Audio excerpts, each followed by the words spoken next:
Hello everyone, welcome to the lecture series on basics of electrical engineering. In this video we're going to talk about the concept of series resonance. So let's get started. Series resonance. In order to understand this series resonance concept, we need to understand what is the basic definition of an electrical resonance, isn't it? So only then we will be able to understand what series resonance is all about.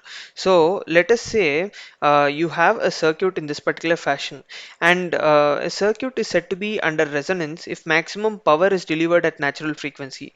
So what am I trying to say? So let us say you have an inductor and a capacitor in a series RLC circuit. This gives you an overview of how series resonance can be understood. So pay attention towards this. So when you have an inductor and a capacitor, if the effect of inductor is nullified by the capacitor, so what I'm trying to say, if XL, the impedance offered by the capacitor inductor, is nullified by the capacitor, that is by minus xc j into xc, then what happens? The net impedance offered by the circuit will be equal to 0. So when the net impedance offered by the circuit is 0, consequently the overall impedance offered by the circuit will reduce, because initially you had say 5 ohms here and 5 ohms here, so overall 10 ohms was there. Now 5 ohms is gone, you'll be left out with 5 ohms, so that means the impedance will reduce. So when the impedance of the circuit is reduced, consequently the current will increase. So when the current is increased, we know P is equal to V into I. So when we say P is equal to V into I, when the current is increased, more current is flowing through the circuit, consequently more power will be delivered to the load. So this is the concept of resonance. When the effect of the inductor is exactly nullified by the capacitor, then we can say the circuit is said to be under resonance. So it is, if it happens in a series resonance circuit, that is in a series RLC circuit, then it is said to be series resonance. So how do we justify the effect of capacitance will exactly nullify the inductance effect? So it's very simple. XL is equal to 2 pi FL, inductive reactance, and the value of XC is equal to 1 by 2 pi FC, isn't it? So XL is directly proportional to frequency and XC is inversely proportional to frequency. But the term resonance is always associated with the frequency, and corresponding frequency is called as resonant frequency. So when frequency increases, XC decreases. When frequency increases, XL increases. So consequently, if one of the values increases, the other value decreases. At some point, both of them will be equal, isn't it? And then drastically changed. At that particular point is when we say the circuit is said to be resonant, is said to be under resonance, and XC and XL will cancel out each other as they are having the same value. So that is how we can justify that the effect of capacitance will nullify the inductor only at a particular frequency, and that frequency is called as resonant frequency. The concept of it will be explained in my next slide. So as a whole, what is the conclusion? A circuit containing a reactance is said to be under resonance if voltage V is in phase with respect to current I. So if V and I are in phase with respect to each other in a series RLC network, then the circuit is said to be under resonance. So in other words, when V and I are in phase with respect to each other, can we say that it is resistive in nature? The circuit is resistive in nature. So at resonance, the circuit behaves as a pure resistor and net reactance is zero. As the effect of inductance and capacitance will not be there, the circuit behaves like a pure resistor, and as a whole we will be saying it as at resonance the circuit is resistive in nature with respect to the phasor quantities that are associated. So V and I will be in phase with respect to each other, and the circuit behaves as a pure resistor at resonance condition. Two important points, please do make a note of these 2 points at a particular place so that you will be able to recall them whenever it is needed. And one of the most important aspects is that where is this used? These are primarily used in amplifiers, oscillators, and a lot of electronics applications. That is, the effect of capacitance will exactly be nullified with respect to inductor. So in case of you have an LC oscillator or LC tank circuit, so as a whole this is used over there. Additionally, this is also used in filters such as band pass filters, low pass filters. All these require tuning, and we have to tune the capacitor and inductor value to a particular frequency, and that particular frequency is called as resonant frequency. All right, to our next slide, which talks about the resonant frequency. Very important point. So only at resonant frequency we will be able to know the maximum power can be achieved, like we will be able to achieve maximum power that is to be delivered to the load, or maximum power can be transformed from the source to the load in this case. So consider a series RLC circuit as shown. So Z bar is nothing but R plus J into XL minus J into XC. We know the impedance offered with respect to a series RLC circuit. I've considered that. So what is my next step? I have represented XL as omega L and XC as 1 by omega C. So I have written that. Next step is to take J common and represent it in terms of omega L and omega C. So omega L minus 1 by omega C. Once this is done, at resonance Z must be resistive. This is the condition that we have seen in our previous previous slide. So that means omega L minus omega 1 by omega C must be equal to 0. That means if Z must be resistive, this component should not at all be there, isn't it? So this is equated to 0. So when we equate to 0, you'll be left out with omega L is equal to 1 by omega C. Omega naught is nothing but the terminology associated with resonant frequency. That is it. So now can we say omega L is equal to 1 by omega C? That means at resonance, the inductive reactance is equal to the capacitive reactance. Very, very important observation. So, based on this only, I told you that the net effect of the reactance between the capacitor and inductor will be equal to 0. So, when now we can clearly say XL is equal to XC, isn't it? So, when XL is equal to XC, the net effect will be equal to 0. As a result, I told you in the previous slide that the impedance will reduce, consequently, current will rise in the circuit, and more will be the power drawn to the load. So, omega is equal to, further simplifying this, omega is equal to omega naught is equal to 1 by root LC. So omega naught can be represented as, in terms of frequency, omega is equal to 1 by 2 pi f, omega is equal to 2 pi f. So substituting this, f is equal to f naught is equal to 1 by 2 pi into root LC. So this is the resonant frequency in a particular circuit. So if they give you the value of L and C and ask you to find the resonant frequency, you have to substitute them in this particular formula and find the resonant frequency. So resonant frequency is the point where you will be tuning the circuit according to our requirement. So that is used in a lot of problems with respect to oscillators and all those things, but we're not going into much detail with respect to that. So this is the expression of resonant frequency. Please to make a note of it. So F naught is called as the resonant frequency of the circuit. So we'll go into our next concept, which is the power factor. So in case of a resistive load, we know power factor is 1. In case of an inductive load, we know that power factor is between 0 to 1 and it is lagging. And with respect to inductor, power factor is between 0 to 1, it is leading. So what is the power factor for a series RLC circuit? That is a big question. So power factor is defined as the cosine of the phase angle between I and V. So that means it can also be represented as R by Z by previous concept with respect to series RLC circuit. We have seen all of them. In case you have not watched that, please do watch it. The video link will be provided in the description. So at resonance, I mentioned that the impedance of the circuit is nothing but the resistive element that is there. So Z is equal to R. So substituting Z is equal to R in this particular equation over here, we will be getting R by R, that is equal to 1. So power factor in case of the circuit, series resonance circuit, will be equal to 1. When the circuit is said to be under resonance, the power factor will be equal to 1. The circuit will behave like a pure resistor. Very, very important point to be observed. So what is the current associated? Since impedance is minimum, I told you the impedance reduces. If XL and XC offers 5 ohms, R offers 5 ohms, XL XC effect will reduce, means only 5 ohms will be offered. The impedance reduces, that means the current will be maximum at resonance. So that is what I was trying to say. So when the current is maximum, the circuit accepts more current.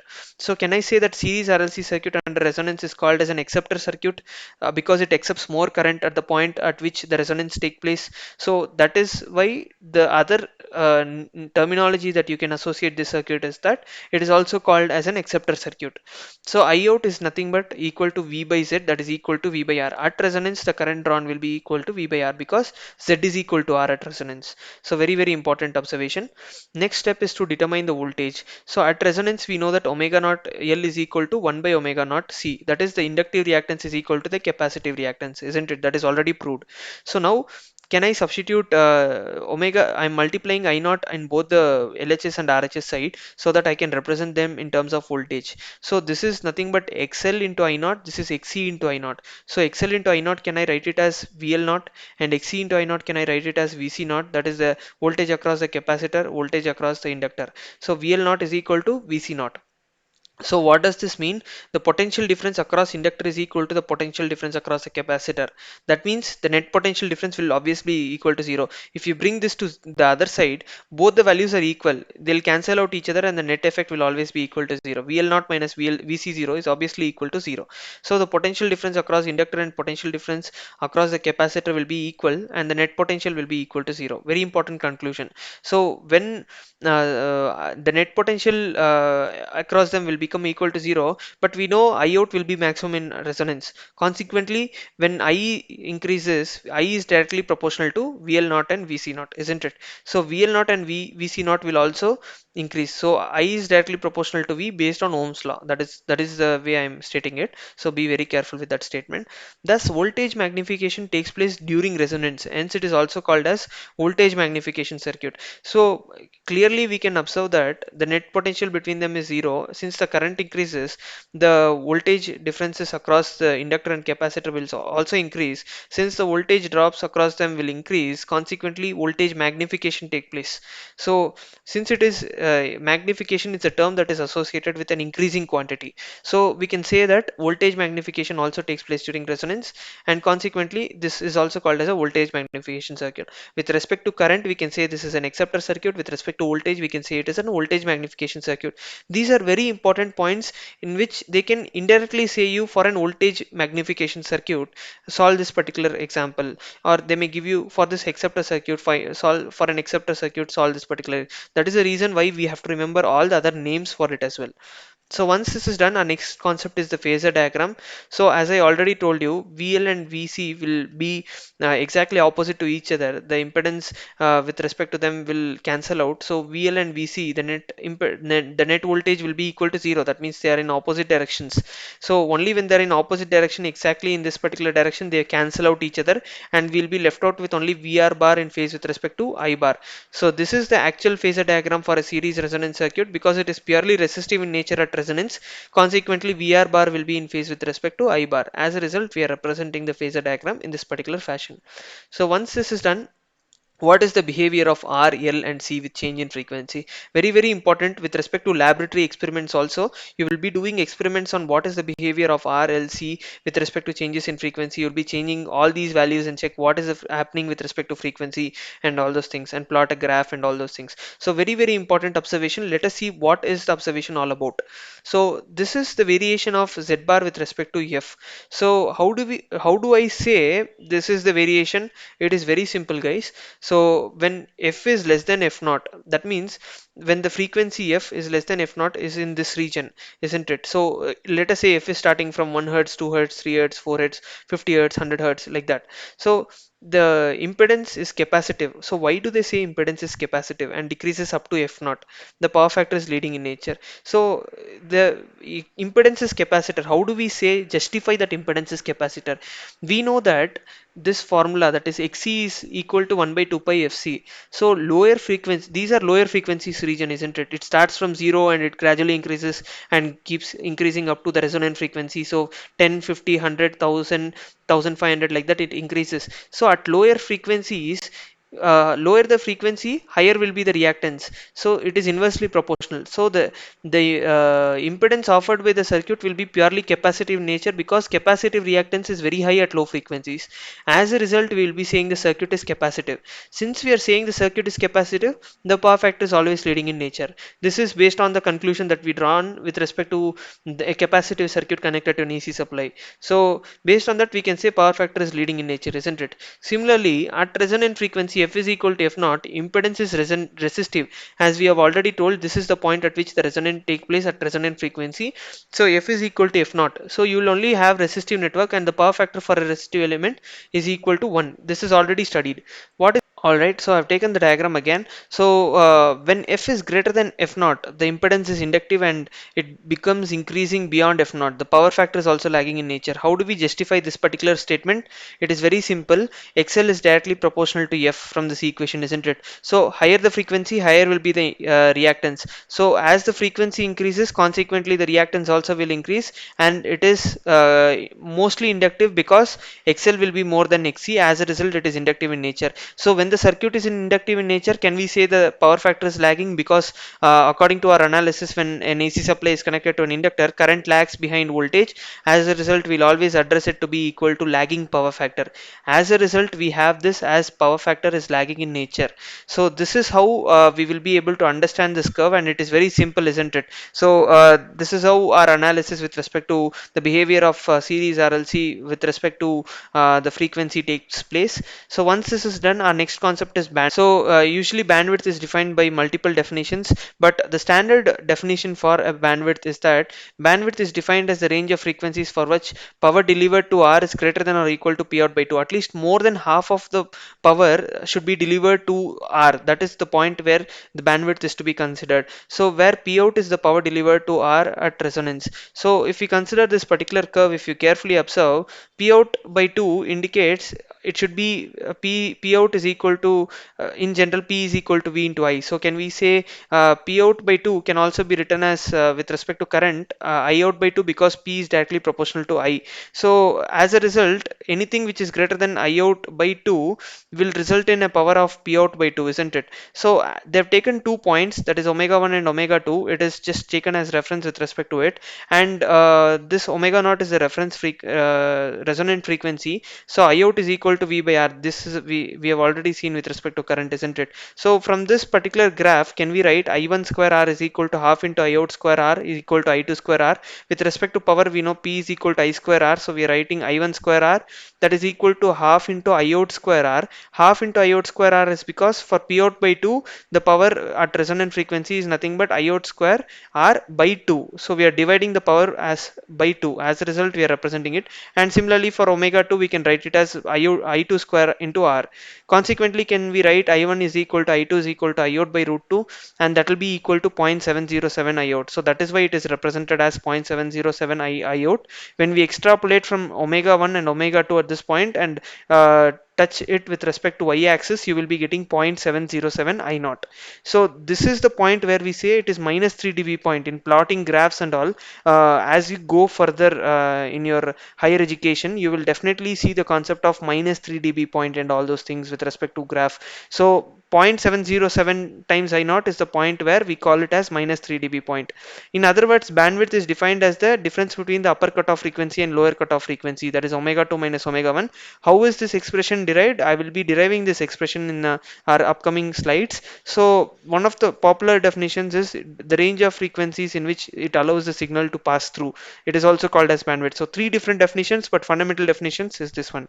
So be very careful with respect to this. Always when someone asks you what is bandwidth, you have to always state this one, because the other two are generally derived from the mathematical expressions. That is why people state those expressions, as it is very simple to remember. So always use this particular definition. So once this is done, we'll go into our next. How do we derive the expression for bandwidth? This is a little big derivation. You please pay attention with respect to deriving this expression. It's very simple as well. So we know that I is equal to V by Z. Can we substitute the value of Z as square root of R square plus XL minus XC square, because Z is equal to the impedance offered with respect to a series RLC circuit we are considering. So substitute the value of XL to be equal to omega L and XC to be equal to 1 by omega C. So furthermore, this is labeled as equation 1 at half power points. So what is the expression we found out earlier? I is equal to I out by root 2. So but we also know that I out is equal to V by R. So substitute the value of V by R, because I out at resonant frequency, in the sense it is purely resistive. So we are writing V by R. So substitute the value of V by R in this expression for I out. You will be getting I is equal to V by root 2 R. This is labeled as equation 2. So we have I in the LHS, both the LHS you have I. So can we equate this particular term RHS and this particular RHS? So you'll be left out in this particular fashion. Equating 1 and 2, you'll be arriving at this particular place. We'll be cancelling out VV in both the sides, that is RHS and LHS. You'll be left out with this equation. Squaring on both the sides, what happens is that this particular term is bought in the numerator, this is bought in this particular side. Consequently, squaring them, we will be arriving at this point. The square root gets cancelled out when we are squaring them. Consequently, you will be left out with 2r square.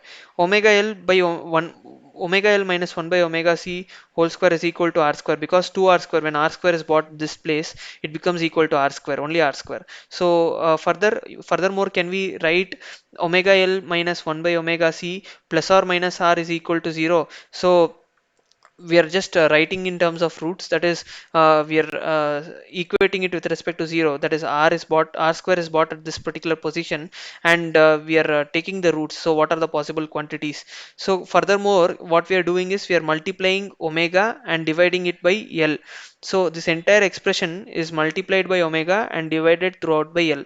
So multiplying omega, this expression omega square, and dividing by L gets cancelled out, you'll be left out with omega square plus or minus R by L. So multiplying by omega, R into omega you'll be having, and divided by L, so you'll be having L minus 1 by multiplying by omega, omega gets cancelled, and you'll be left out dividing by L, you'll be getting 1 by LC, that is equal to 0.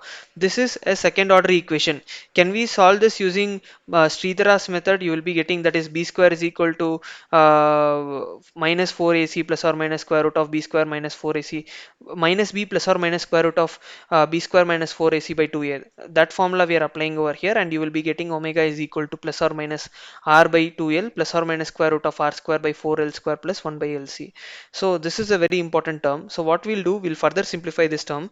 So let us assume for lower values of r, the term r square by 4l square can be neglected in comparison with this term, isn't it? So when, if the value of r is say equal to zero point 0.1, the square of that, that is zero point 0.1 square, will be much lower than that, that is you will be getting 0.01.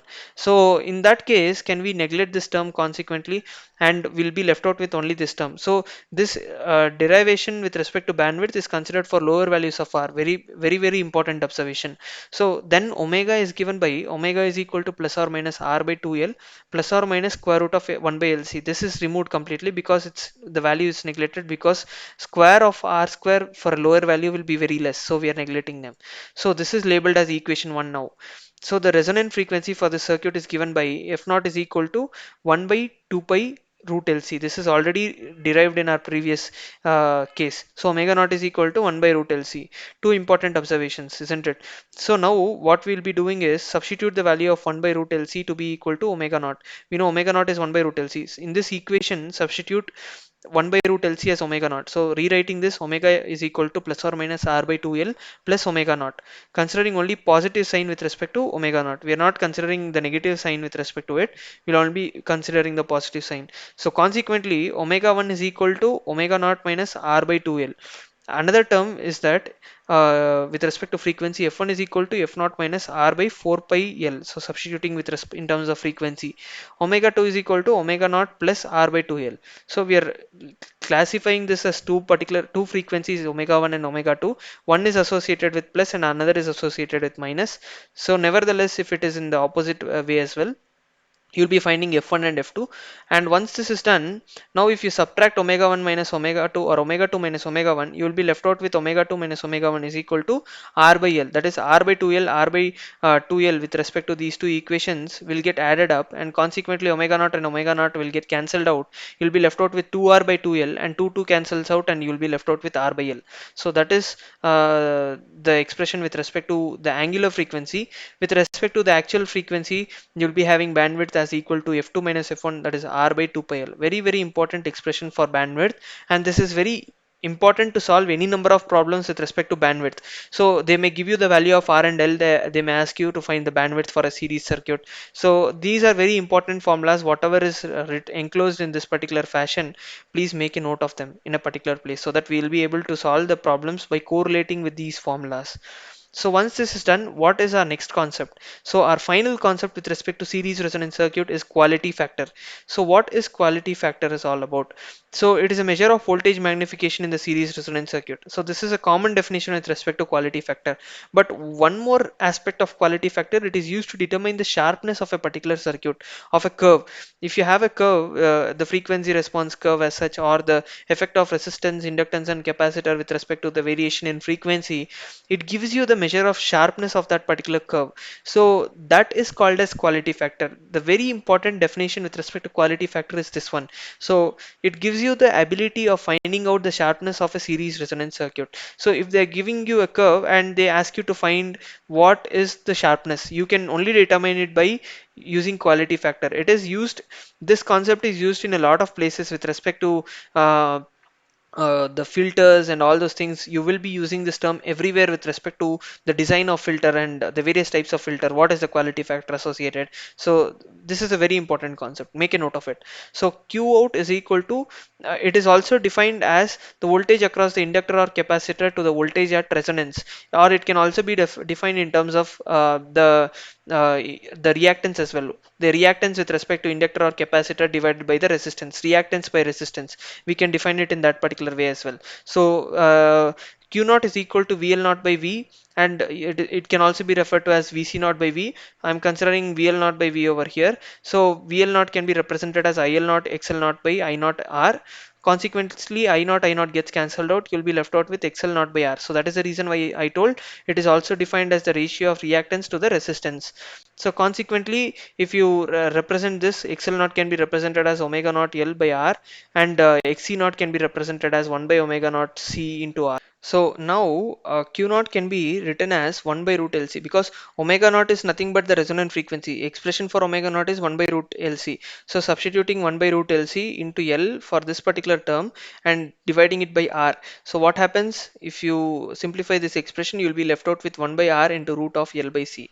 So this is the expression with respect to quality factor. It is Q naught is equal to 1 by R into root LC, a very important relationship with respect to Q naught. And so Q naught is now defined in term, quality factor is now defined in terms of resistor, inductor and capacitor. That is what we wanted. So by tuning the inductor value, or by tuning the capacitor value, or by tuning the resistive value, we can determine the quality factor of a particular circuit. That is what we were trying to prove in this case, and this is a very important formula. Please to make a note of it. So I guess all the concepts related to series resonance is covered, and you have understood all the concepts. In case you have any questions with respect to any particular concept, feel free to reach out by typing in your questions in the comment section below. If you like this video, please to like it, share it and subscribe to our channel for regular updates. Thanks for watching this video. Please to keep supporting. Thank you.